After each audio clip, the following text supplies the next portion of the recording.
More developments tonight on how parents and common sense Americans are pushing back against the destructive far-left critical race theory ideology that's infiltrating America's schools.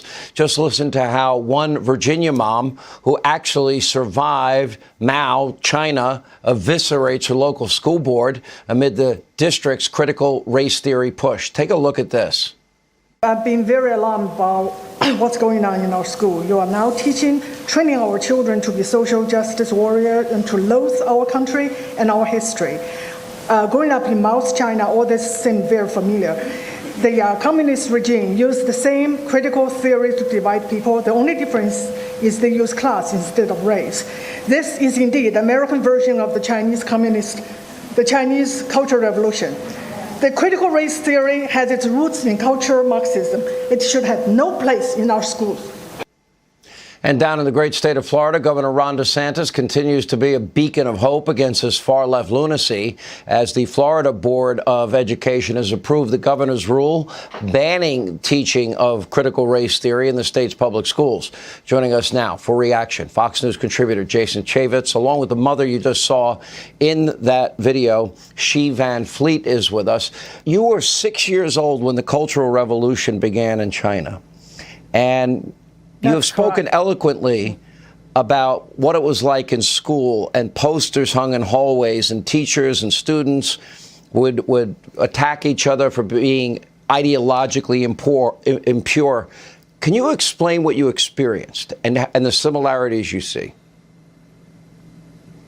Okay. I just want to let the American people know that what's going on in our school and in our country is really a replay of the Cultural Revolution in China. And I want people to see there's similarities, and the similarities are terrifying. They use the same ideology and same methodology, even the same vocabulary, and with the same goal. The ideology is cultural Marxism, and we were divided into groups as oppressor and oppressed. And here we use race, and there they use class. And the people here who have a different review were labeled racist. But in the Cultural Revolution, the label is counter-revolutionary. So it is a hat that fits all. And once the hat is on your head, your life is ruined. And the methodology is also very similar. It's cancel culture. We basically cancel the whole Chinese civilization pre-communism. And we changed our school names, street names, store names. We changed even our personal names. My name is Xi, and I was named after the city I was born, Xi'an. Xi means west. It also refers to the imperialism. So I wanted so bad to change my name because I want to be more communist. I'm glad my parents convinced me not to. And the vocabulary is even the same, wokeness. And to be specific, we used class wokeness. In Chinese, it is 阶级觉悟. Your level of wokeness determine your chance to get promotion or to get benefit. And who decide your level of wokeness? It is the party leaders. Yeah, and you speak from real experience. I mean, you were 6 years old, but you lived 20 years under this oppression, and it sounds like out of the lessons you learned under Mao and the revolution, you see this groupthink now appearing in America, and you're trying to warn Americans that you don't want to go down this road. Congressman Chaffetz, let me ask you.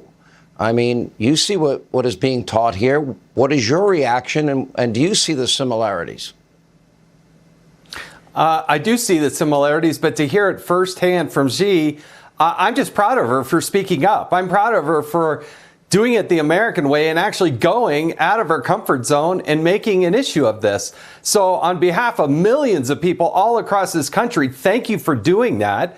I'm very proud of what Ron DeSantis is doing. You know, he was on our oversight committee. He was pretty good. But you know what? As governor, that guy is great. And he's doing the right thing. But it's going to take ordinary people doing extraordinary things. And so I just want to thank her for voicing what so many millions of people and parents know is happening, and we got to change it. I'll give you the last word, Siobhan Fleet, because I think, what would your message be to America if they continue to go down this road? I just want people to know that the freedom is fragile, and we can lose it any time if we don't defend it. And there's a lot of Chinese Americans who have the same experience and share my point of view. And I know that more and more people will step up and share their stories and tell the American people critical race theory is not anti-racism. It itself is racist. It's divisive, it's destructive, and it is dangerous. All right. Thank you so much. I'm sorry you had to live that way. And Congressman, it's great to see you as always. Hey, Sean Hannity here. Hey, click here to subscribe to Fox News YouTube page and catch our hottest interviews and most compelling analysis. You will not get it anywhere else.